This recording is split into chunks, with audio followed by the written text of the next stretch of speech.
ஹாய்ங்க. ராமநவமி ஸ்பெஷலாக கோயம்புத்தூர் கணபதி பக்கத்தில் இருக்கிற ராமர் கோயிலுக்கு போகலான்னு கிளம்பியாச்சு. நாங்கள் வந்துட்டு நேரத்தோடயே 3 மணிக்கெலாம் எழுந்திரிச்சு வெயிலுக்கு முன்னாடி போகலான்னு சொல்லிட்டு கிளம்பியாச்சு. வீட்டிலேருந்து 8 மணிக்கெலாம் கிளம்பியாச்சு. அதனால் இன்றைக்கி டிராஃபிக் கொஞ்சம் கம்மியாக இருக்குது. நேரத்தோடு கிளம்பிங்கேட்டி சாப்பாடு எதுவும் செய்யலைங்க. சரி ஹோட்டல் போய் சாப்பிட்டுக்கலான்னு சொல்லிட்டு சாப்பிட வந்துட்டோம் ஹோட்டலுக்கு. சாஸ்தாவும் சாப்பிட்லாமா வேணாமான்னு டவுட்லேயே பார்த்துட்ருக்கா. அதுக்கப்புறம் கோயில் பக்கத்துலேயே மாலை வாங்கலான்னு சொல்லிட்டு மாலை வாங்கிட்டுருக்கோம். சாமிக்கு வைக்கிற மாலையும் பாப்பாவுக்கு எனக்கு வைக்கிற பூவும் வாங்கிட்டு கிளம்பியாச்சு. கோயிலுக்கு நாங்கள் போகிறதுக்கு முன்னாடியே சாமிலாம் கொஞ்சம் வெளியே கொஞ்சம் வச்சுட்டு அலங்காரம் பண்ணிவிட்டு பூஜைக்கெல்லாம் ஏற்பாடு பண்ணிகிட்டு இருந்தாங்க. அதுக்குள்ளே நாங்கள் போகிறக்கும் சாமி பூஜை பண்ணுறதுக்கும் கரெக்டாக இருந்துச்சு. இது வந்துட்டு நாங்கள் வந்துட்டு ஒரு 2-3 மாதம் மேலேயாச்சும் வந்துட்டு போய் மாதத்துக்கு ஒரு டைம் கோயிலுக்கு வருவோம். நாங்கள் இந்த 2-3 மாதமாக வர்றதில்லைங்க. அதனால் இன்றைக்கி வந்துட்டு கொஞ்சம் செம கூட்டமாக தான் இருந்துச்சு கோயிலில். சாமி வந்து ஊர்வலம் எடுத்துகிட்டு வருவாங்க. இன்றைக்கி நவமின்னு சொல்லிங்கட்டி ஊர்வலம் எடுத்துகிட்டு வந்திருக்காங்க. சாமி கோயில் சுற்றி வந்து திருப்பி உள்ளே வந்து வச்சுருவாங்க சாமியை.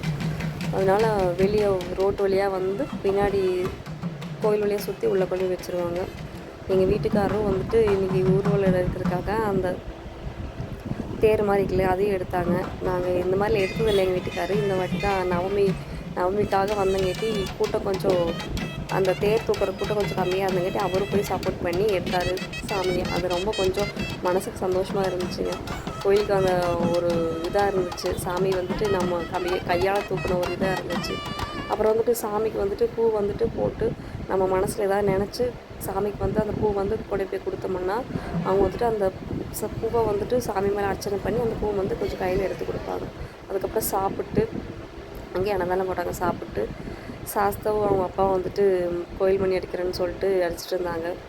கோயில் பாருங்கள் கொஞ்சம் ஓரளவுக்கு கூட்டம் கொஞ்சம் கம்மியாயிருச்சு.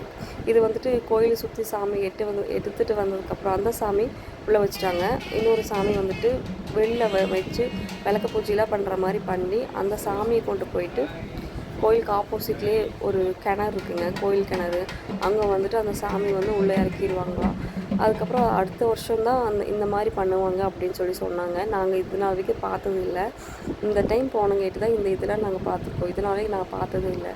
அந்த சாமிக்கெலாம் பூஜையெல்லாம் பண்ணி அதுக்கப்புறம் கிணத்துக்குள்ளே இறக்கி அதையும் நல்லா சாமியெல்லாம் கும்பிட்டுக்க சொன்னாங்க. நம்ம நினச்சது நிறைவேறும் அப்படின்னு சொல்லி பண்ணாங்க. நாங்களும் நல்லா கிணறு சுற்றி எல்லாருமே நின்றுட்டு இருந்தாங்க. அந்த சாமி உள்ளே இறக்குற வரைக்குமே பார்த்துட்டு இருந்தோம். அது ஃபுல்லாக தண்ணியில் மூழ்கி கூடைக்கு மேலே தான் உள்ள சாமி வச்சுருந்தாங்க. அந்த கூடையோடு வந்துட்டு உள்ளே விட்டு அதுக்கப்புறம் அதுக்கு கொஞ்சம் பூஜை பண்ணி மந்திரம்லாம் ஓதி அதுக்கப்புறம் தாங்க இந்த சைடே வந்தாங்க. அது வரைக்கும் நாங்களும் வெயிட் பண்ணி சாமியெலாம் நல்லபடியாக கும்பிட்டு இந்த சைடு வந்தாங்க. இதெல்லாம் பார்த்தது இல்லை, ஃபஸ்ட் டைம் பார்க்குறேங்க. அப்புறம் அவ்வளோதாங்க சாமியெல்லாம் கும்பிட்டு வெளியில் வந்தோம். அரச மரம் நல்லா இப்போ தான் கொழுந்தாக வளர்ந்துருந்துச்சு. அதுக்கப்புறம் கிளம்பலாம், எல்லோரும் சாப்பிட்டாச்சு, சரி கிளம்பலான்னு சொல்லி ஓகே பாய். வீடியோ பிடிச்சிருந்தா சப்ஸ்கிரைப் பண்ணி லைக் பண்ணிக்கோங்க. பாய்.